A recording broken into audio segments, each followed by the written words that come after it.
Now, let me just start by saying this isn't a story about me and my car getting hit by another car.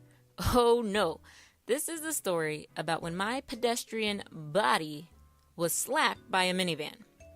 It was my freshman year of high school, and I went to an inner city school that required its students to walk to get there.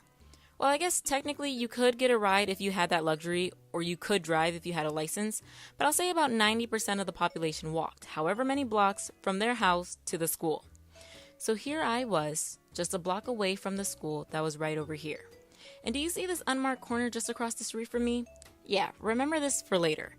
Anyways, I was waiting on this corner at the red light, waiting to cross the street. Finally, Mr. Walking Symbol Man appeared, which meant it was my time to go. I start crossing, and in my peripherals, I see this minivan turning, coming straight at me. In my confusion about what was happening, I did what any sane person would do. I just stopped walking. Are they really turning right now? Do they not see me? Wow, they really aren't going to stop. In the next moment, the minivan crashes into me and I hit the hood and then fall back onto the floor. And then I just sat there, stunned. Did I really just get hit by a car? Wow, I just got hit by a car. I'm fine, right? I'm pretty sure I'm fine. Finally, after what felt like a few minutes, I got back up and just, casually walked around the minivan to make my way to school. The lady in the car opened her door and she said, "Come here." I really don't know why she wanted me to come to her. Not sure how that would have helped the situation. And I didn't like her tone at all. So I was just like, no, it's okay. I'm fine. I kept walking and she drove away. And at this point, my body is shaking ever so slightly from all the adrenaline. I didn't get too far when some lady who apparently was on a bus nearby and saw the incident came to me and she was like, "OMG, are you okay? We all saw what happened. Sit down. Let me call an ambulance." I tried telling her I was fine, but she was not having it. So now I'm sitting on this rock, looking at the time like I'm really going to be late for school. I ain't got no time for this biz. I should insert that I was always in honors classes, and missing class is like one of the worst things to experience because making up the work is ridiculous. Finally, an ambulance and a fire truck came blaring on over. To this day, I have no clue why the fire truck also came.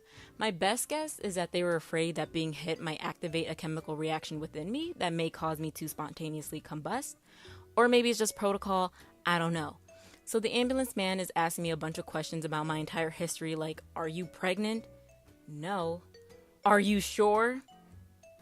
Now, I was pretty damn positive, but Mary's situation will always fill me with a little bit of doubt. Then I see these kids I know walking across the street, and they look at me probably really confused as to what was going on, with an entire fire truck and an ambulance nearby. I just waved at them, hoping it came across as, "Hey guys, everything is all good." Now remember that corner I said to pay attention to? Now is a really good time to mention that that was the hospital.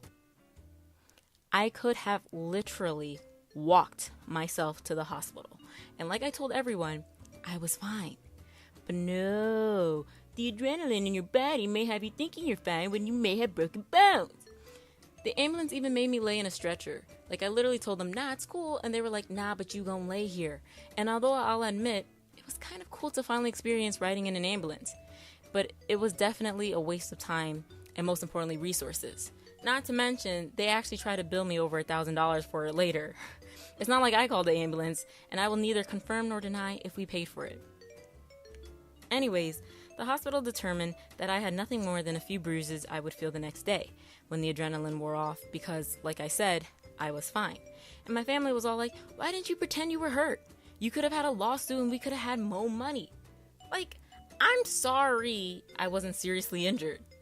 So they took me home and I ended up going to school the same day anyways because, like I said before, honor student. Can't let that schoolwork pile up. Moral of the story is that schools really stress students out. I could have had a perfectly fine excuse to miss, but no, I had to be concerned about classwork.